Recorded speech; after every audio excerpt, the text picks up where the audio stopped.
came here, they date back to the 1900s. They came here, they started on Abbott Avenue. That was a secret jewel of Waterbury. All Cape Verdeans came through Abbott Avenue.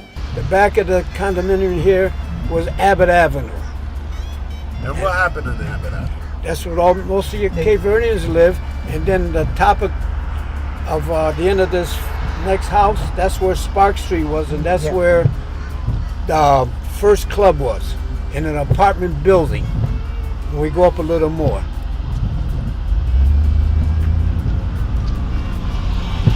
Right now, it's kind of faded away from the history of that, but I like to stay based on the secret jewel of Waterbury, where all the Cape Verdeans came through.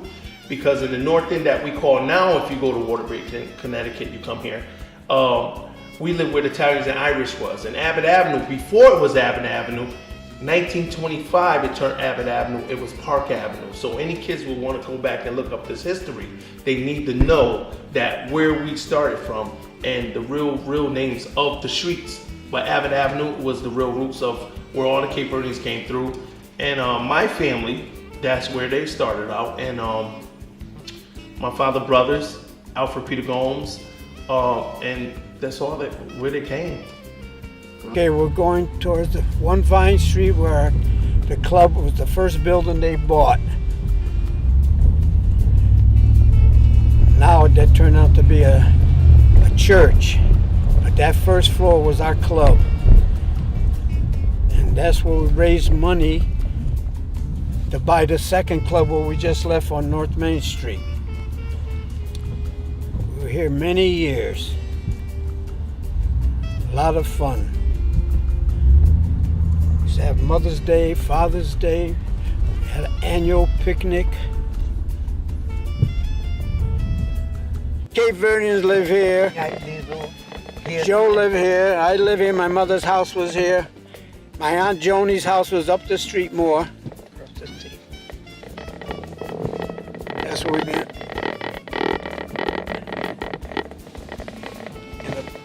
Where this fence was over here, that's the Polish church. Yeah. That was one of the churches we used to go on Sunday.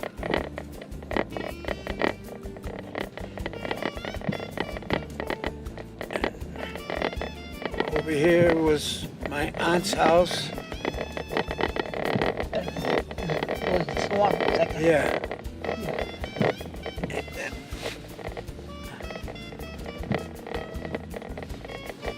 And this was my house, where I lived. 135, is that 135? Oak Street is like in the later years. Cape Verdeans. This is where a lot of Cape Verdeans migrated to. So like there's still a lot of Cape Joe Verdeans. lived here. Yeah, my house was. He had a house on the left here. You're gonna see like Cape Verdean flags waving and stuff on this street. You can be out this window right here. Okay, Norman, let's talk. Okay, we're on Oak Street. We're coming to the Cape Verdean houses.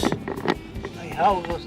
That's Joe's house. This is this white house on the corner. It's Cape Verdean. This was my brother, my sister house. Yeah. And down there where that store, right here in that corner, that's where that's Sal's house.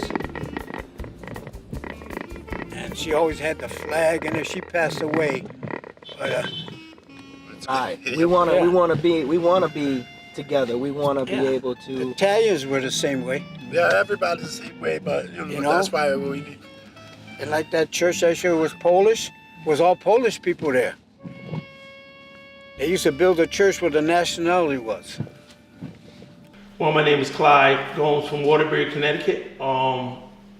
Here in Waterbury, my family came from Cape Verdean. Emmanuel Gomes, some of his family members came here to Waterbury, Connecticut, and this was the brass capital of the world.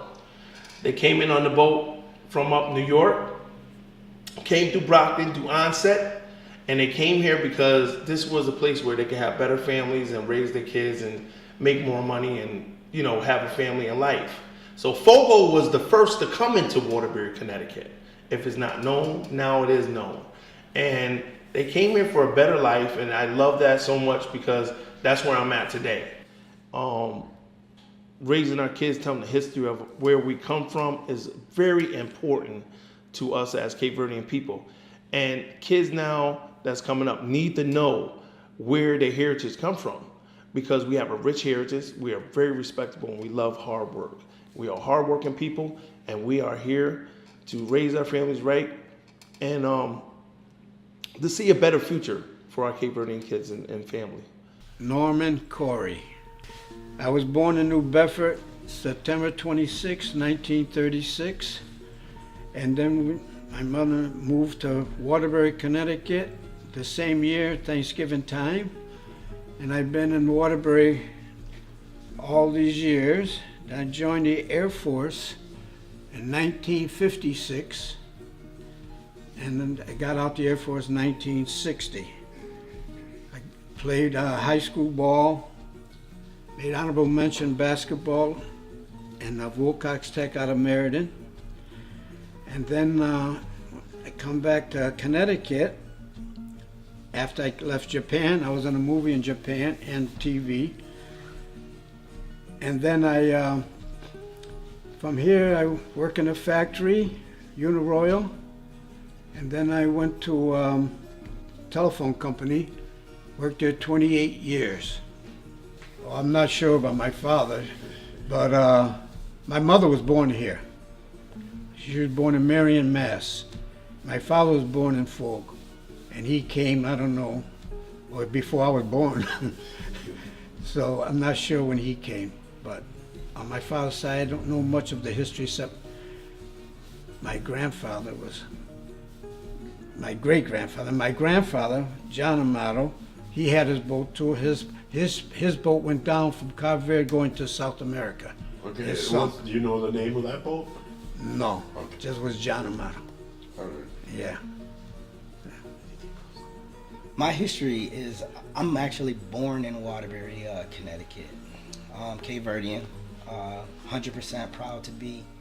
And my grandfather is the reason why we actually came to Waterbury.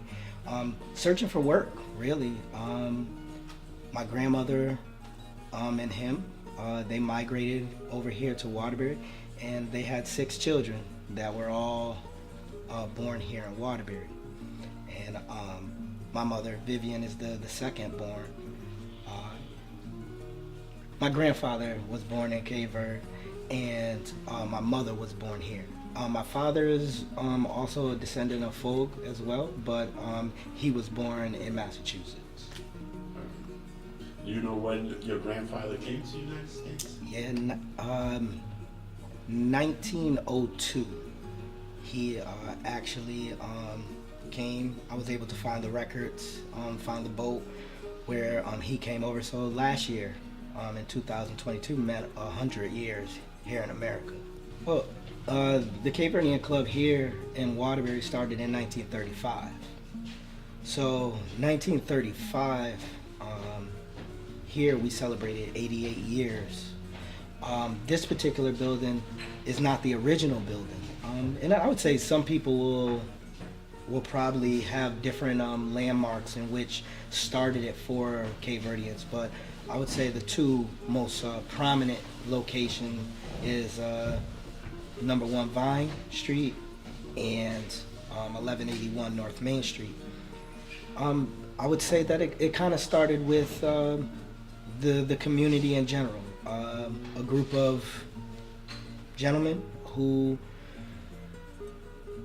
maybe wanted to be comfortable around each other. I think it's very hard to leave any country and try to adapt into the American culture. So I think this was a place always, whether it was this building or the last building, where they could feel comfortable, where they could come and be themselves. They could come and speak their language. They could come and be part of the festivities just like they were back home. And a place where you could never forget home. This is a second home. It's not like being at work with, where there's multiple cultures, and it's not like being, at school where there's multiple cultures. This one right here, you can embrace your own, you could be proud of your own. And I'd say for myself, this building has been a learning experience. Coming here with my mouth closed but my ears open, I got to learn about the different islands, because this is the spot where everybody meets. It doesn't make a difference what island you come from. This is that Cape Verdean club. It's not one particular island that congregates here. It's all the islands. So you learn about the passions from the different islands. So you can always have in your heart what you learn at home and what you learn from your grandmother and your mother. But coming into this building, it opens your eyes to the different islands and the different ways that they celebrate, and their most passionate holidays and their most passionate dances and just the differences. So it's something that I love. That was the biggest thing for the boats to come into onset and Brockton, and that's why you got some of the places in Mass. They would say, "Oh, that's Cape Verdean." Basically, you could say that because everybody came in. This is where we settled, and then a lot of us settled from Mass all the way down here to, like I said, the brass capital of the world. It was about work and raising our families right and stuff like that. But back to and some of the, our families need to know one another. This is one thing I can't stress the most. Very tight community, and we looked out for one another. Somebody would die in the Cape Verdean community. My mother taught us to run over with a cake to show gratitude, different things. We always have respect for elder people, and like I said, we came here to America over here. My grandfather and all of them came here is because they want a better life and opportunities for jobs. And were your family was members of the Cape Verdean? Members of the Cape Verdean, and I am also a member of the Waterbury Cape Verdean Club. My great-grandfather, Peter Cardoza, was a member here. All my family members, all my uncles, all my brothers, and my fathers. José Domingos Conceição. All right, José, tell us your story. Well, I was born in San Nicolau, na vila de Ribeira Brava, na year 1932. I came United States in the August the 1950. I went to live in Providence with my aunt. I lived there for about 1 year. Then after, I decided to come here to Waterbury because, here was better opportunity, because at that time, job in Providence, they was paying too low. I started work over there. I was get 75 cents an hour to work in the restaurant. Then I came to Waterbury. My first job was the East Melbourne Yarn Company in Naukatop. I worked over there for 2 years. And then, after 2 years, I quit there. I went to work in Chase Brass and Copper Company, which was one of the biggest companies here in Waterbury. And I worked there for 22 years. But then after, they decided to close the place, so I was out the job for about a year, because after they closed, it was very difficult to get job here in Waterbury, because most of those companies, started closing. Then after 1 year, I got the job on the in Naugatuck on the hall. I work over there for about a year. They close again. And then I'll stay out the job for about 6 or 7 months. I got the job in the Hemingway and Bartlett Company in Watertown, Connecticut. Do you know why your mother moved to Waterbury? Well, she was a single mother, and when she moved me here, we stayed with my godparents, and then from there we left. Then my father was Ernest Amato, and my family was an Amato family from Folk, and but I knew my father, and he had 6 kids, which I had, and my grandmother on my mother's side had 16 kids that lived, and all the aunts and uncles have passed. Within the last 2 years was the last one that passed in Massachusetts. And then I have family. My nephew, Ryan Gomes, is my great nephew. He was a basketball player. Michael Beach is an actor. As Sean Montero, a jazz singer from Pawtucket, Rhode Island. My family, my father, his name was Miguel Moraes Conceição, and he came over here, United States, in 1911. When they started First World War, he was drafted to go to the army, and after he received his training on this base on the Massachusetts, someplace about in Cape.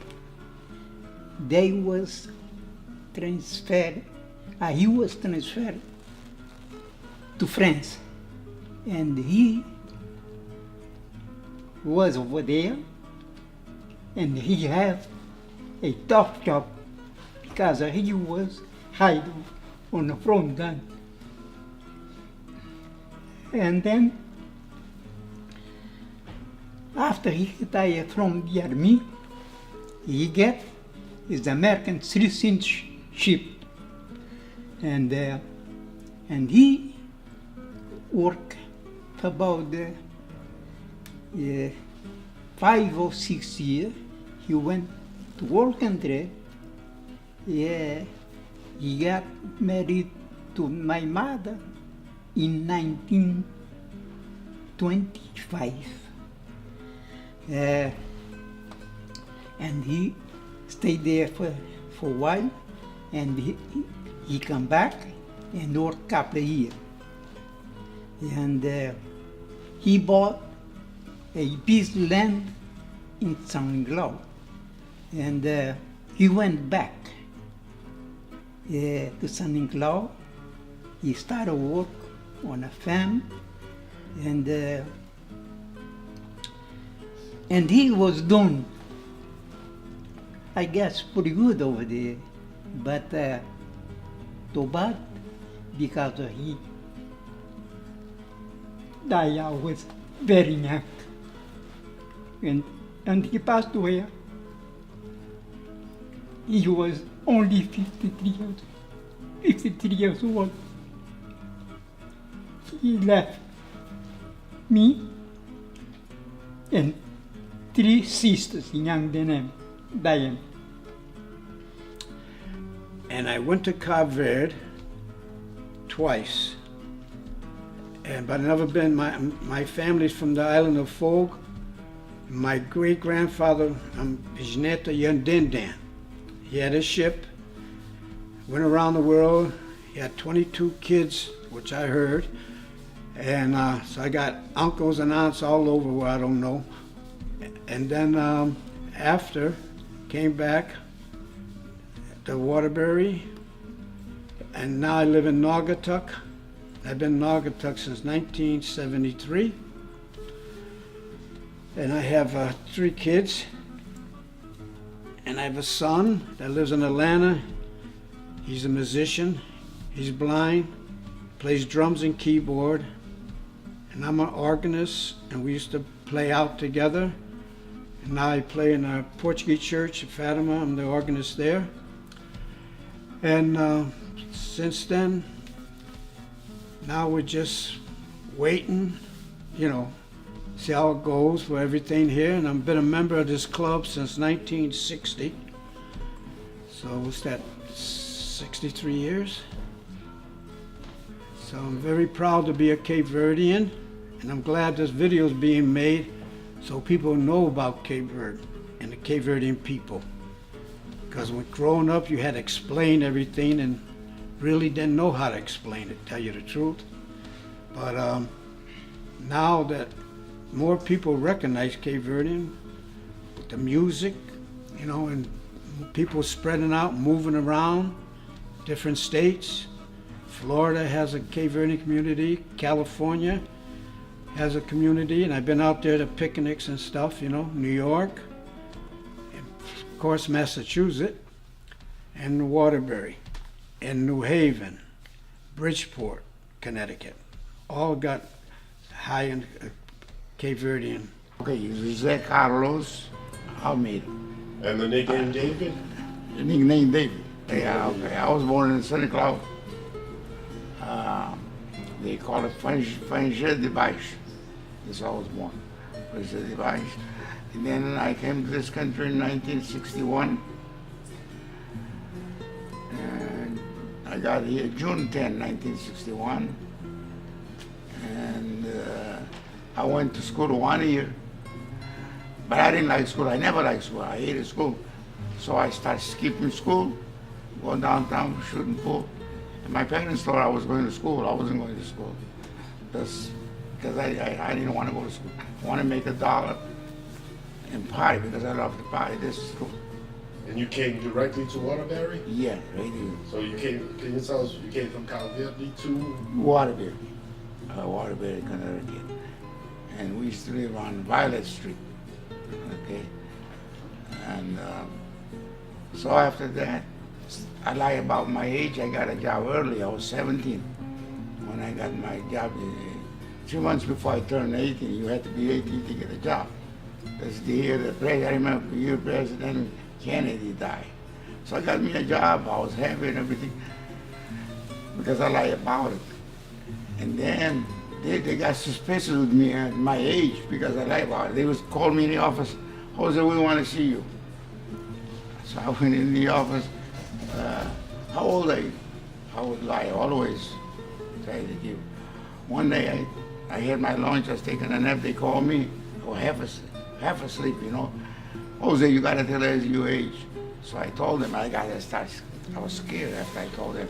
I said, no worry, we just wanna know your age, you gotta tell us your right age. So I told them that it was in November, January is my birthday, so I told them, I said, it's okay, so they fixed it. And I worked at that company for about 5-6 years. And I quit that. I worked so many companies, you know.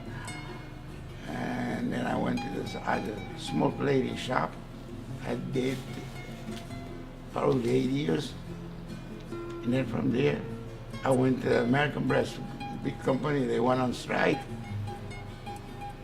So I was out of work for about another month or so. But from there I quit. I was trying to get a job at Pratt & Whitney. Finally I got a job there, and I worked there 37 years until I retired. So I retired, and then when I retired I was 66 years old.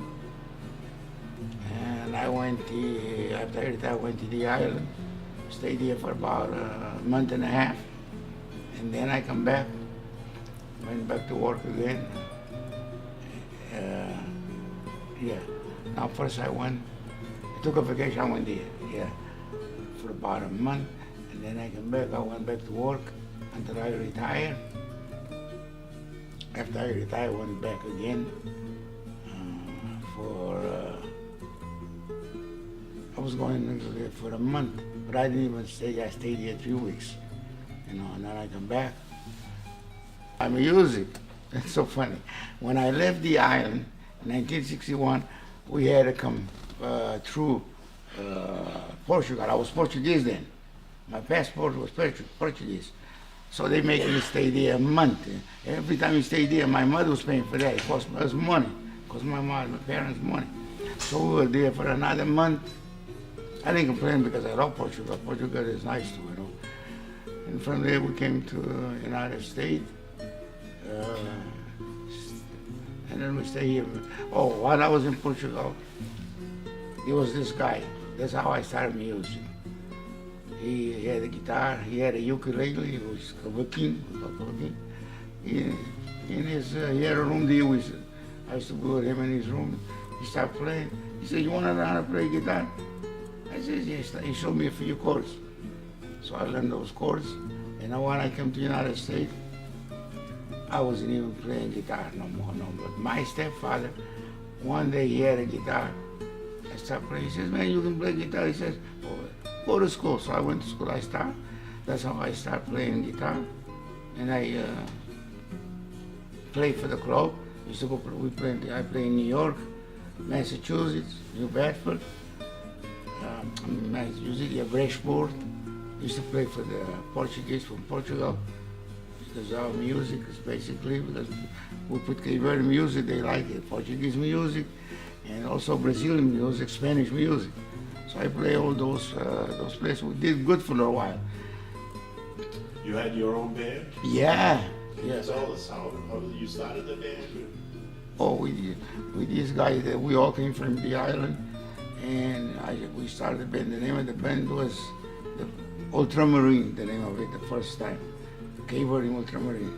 And then after that, one of my compadre, he lost one of his sons. We stopped playing for a while. His nephew came to the state. So he was a musician. We found out, we started a band again.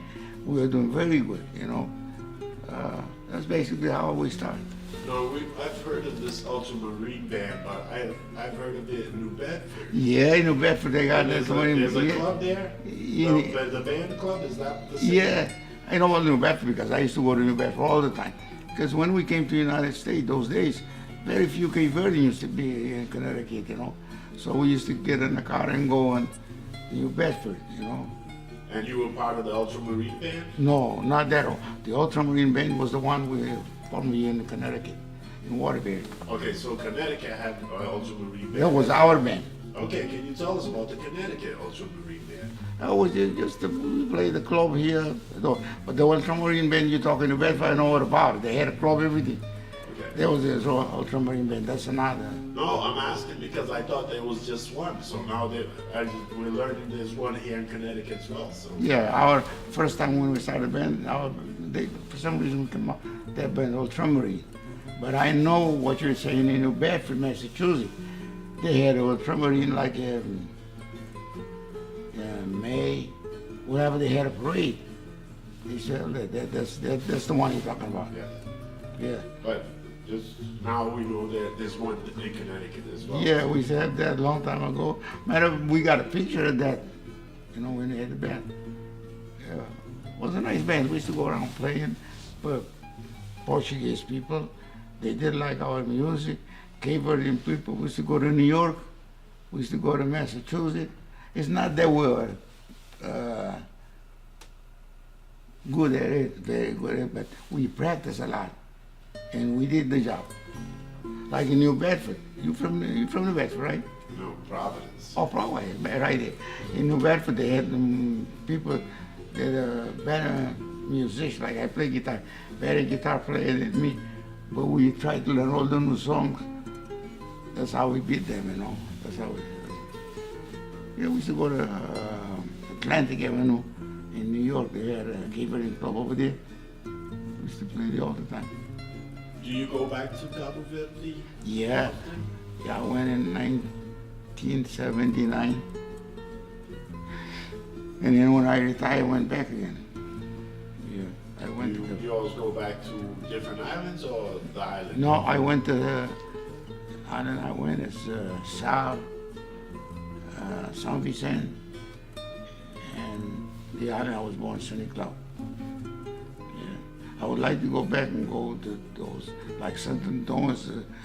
I never been there. It's a beautiful island because it has sugar cane, banana tree, everything. St. Cloud used to rain a lot, but it's dry now. It don't rain all the time. It's very dry. You can't believe, like when I was a kid over there, we used to walk down and we would step on the water. If you wear shoes, you know, you had to watch it. But now it's so dry, man. Very dry. Do you still have family in San Nicolau? Not, one of my older brother, he died. I have family, like I have a cousin, and yeah, cousin. That's it, not that many. So I was born in Cape Verdean in Cape Verde, and I came in 1989, July of 1989. We had family here, lots of family, so we just came to join the family. What do you do here? I am the vice president of the club and also the president of the Women's Association of the club. How did the Women's Association begin? So it began almost, it actually will be 30 years next April. It was started by a group of ladies that basically help the club, work for the club. There's over, I think, 50 members of the club, and we basically just work with the club and the community. So we have different committees in the community, in the club, and the community chair people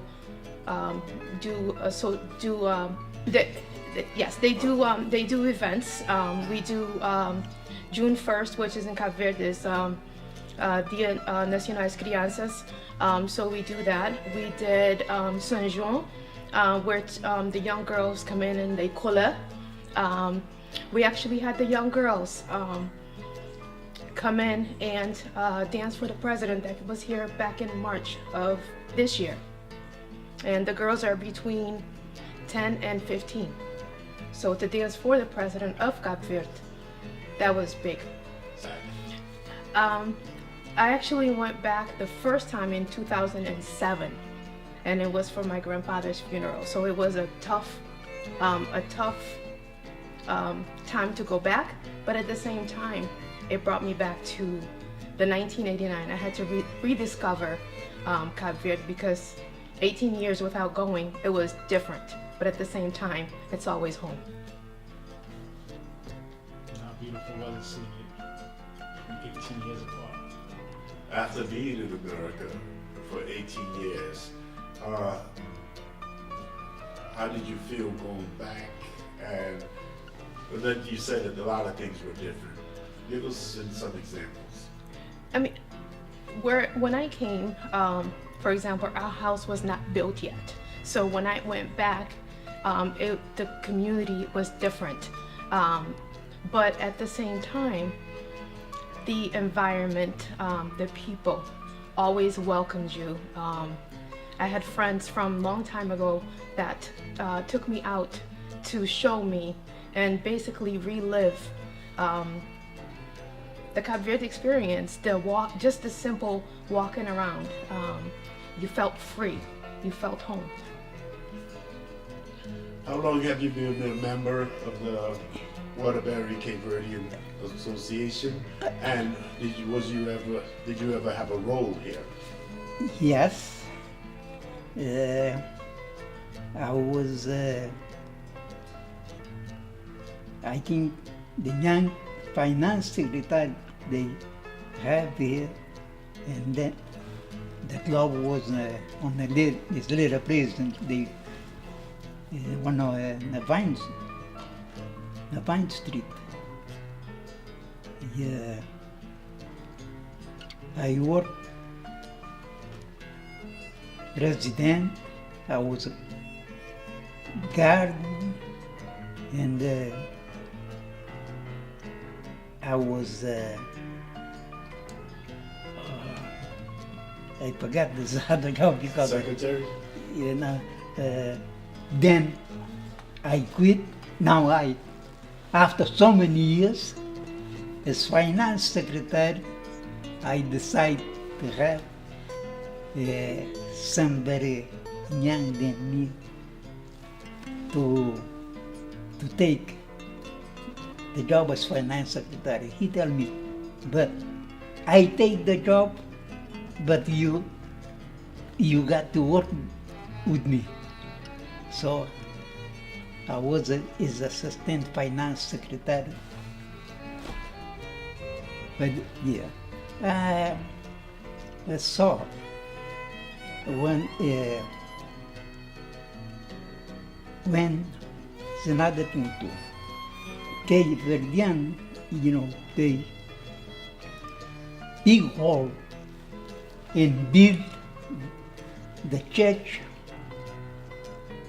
they call Our Lady of Fatima. I was the one who was working on a committee to help get the fund for the church. Yeah.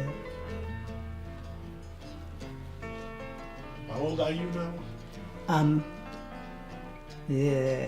91, but when they call me, they ask me, to me, I think I look old, but they said, you don't look like 91. Yeah, my friends, you know, when they ask me, how old are you, I tell them 19. Why do you think it's because you're such because you're a Cape Verdean, or because the hard work kept you young? Well, before, after I retired, I joined YMCA. I was there for about 12, 15 years. Then after I started to go, stopped to go over there, you know, but I made my exercise in the house. I would say our objective is to kind of stay busy.